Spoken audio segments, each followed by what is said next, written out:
Blessed is everyone who fears the Lord, who walks in his ways. When you eat the labor of your hands, you shall be happy, and it shall be well with you. Odalaliense, pochitamanta kwa Yehova. Amene amayenda amjira zake, utaja nchito ya manja ako, utakala wokondwa, ndipo zintu zitaenda bwino kwaiwe.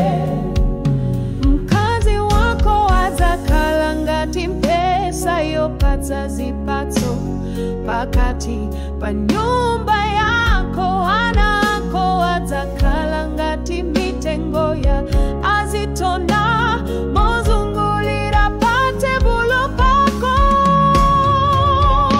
Your wife shall be like a fruitful vine in the very heart of your house, your children like olive plants all around your table. Taonani motero mwamuna wochitamanta kwa Yehova, adzadalitsidwa Yehova, adzadalitse kuchokera kuzioni, ndipo kaoneza bwino za Yerusalemu masiku onse a moyo wako. Behold, thus shall the man be blessed who fears the Lord. The Lord bless you out of Zion, and may you see the good of Jerusalem all the days of your life.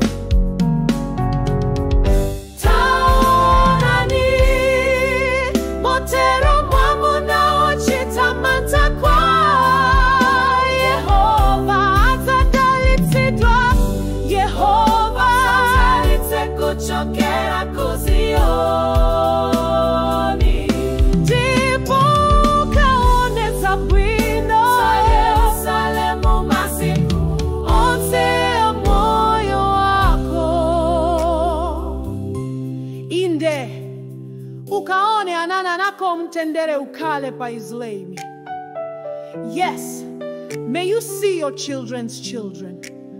Peace be upon Israel.